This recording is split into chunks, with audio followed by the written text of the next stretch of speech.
Ding, ding, ding, ding, ding, ding, ding, ding, ding, ding, ding. You see all these little notifications you hear on your phone.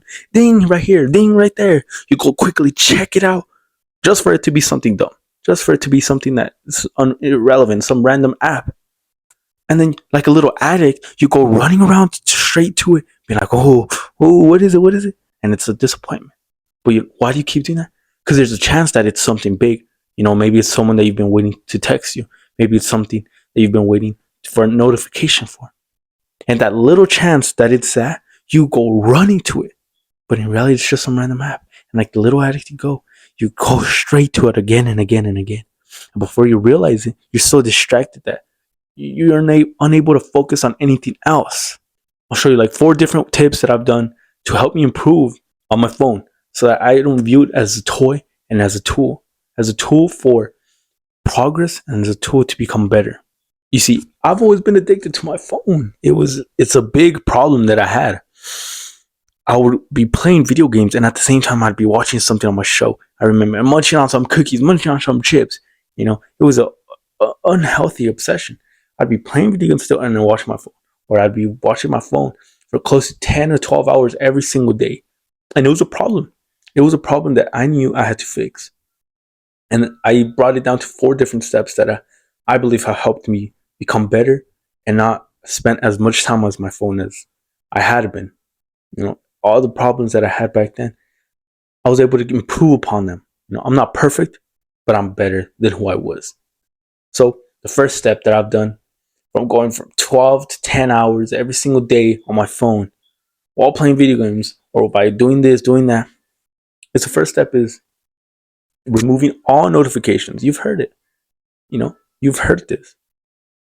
But removing all these notifications allow you to think of your phone as a little roulette. It's like gambling.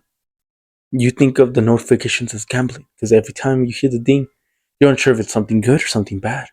And when you remove all these notifications, you realize like, damn, you're able to focus on things much better and you don't lose focus. For example, if you're trying to go to sleep and you're sleeping, all you hear is ding.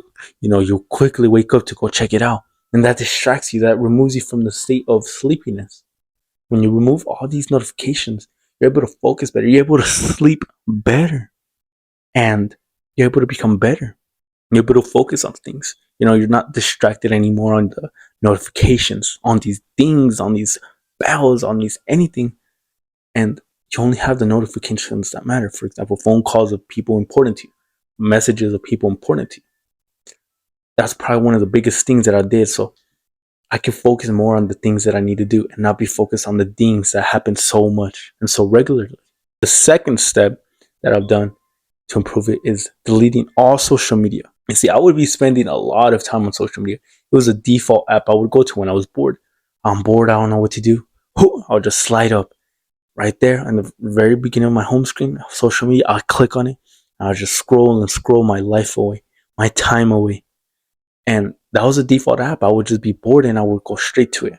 No purpose, no direction, just like a zombie scrolling and scrolling. And when I deleted it, it was good because I began to relax more and not be so stressed. I didn't have access to a lot of different things. You might be like, but what if I have to access this? Or how will I know about the news? Or how will I get contact with these people? But if those people are very important to you, you'll have their phone number. It's a trade-off. Yeah, sometimes the news are important, but it's not as important as your time. It's not as important as your health. So improve. So you can focus on what is important and what is better. Slowly become better and better and better. So deleting the social media, deleting all these little games as well.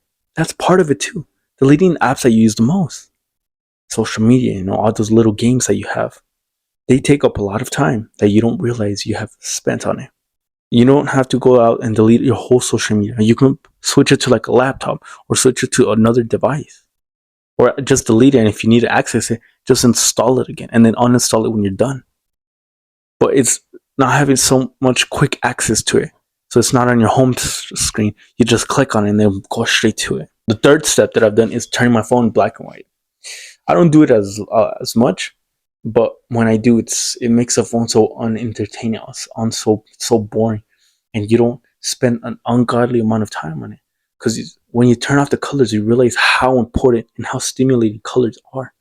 A lot of the things that you watch or look at are because of the colors, the strong array of colors. And when you turn off these, you realize that nothing really pops. Everything just looks bland and the same. And then when you turn back the colors, you're like, whoa, so much colors, like so much information coming into your brain. So take off the colors and you'll realize how much of a big change your phone will have. The final step is customizing your phone. It's customizing your phone so that it's very minimal and it only has the strongest and most important apps that you need. For me, I have it split into 3 different parts. It's my work, it has my home, and then it has my sleep. So here's an example of my sleep. It's just all blank. I don't have nothing. So when my phone switches to the sleep mode, it's just a whole blank. So I don't have access to like click on anything. And I look at my phone, it's just blank. So I don't think of accessing any apps. The next one is my normal one that takes up majority of the day. Here's just the basic essentials that I need. Settings, the mail, my meditation app. And the final one is my work. Right here, you can see this is my work. This is where I have all my like camera, my editing, and anything I need to access is right here. So it's split into these 3 different parts that I can be able to use at any single time. And these the 4 steps that I've done to like become better and not view my phone as a toy, doing nothing and nothing. And it's a big problem that you spend so much hours without being able to focus on what is important. Click here to watch more. Remember, strive for improvement, not perfection. Work your absolute hardest and become the greatest you.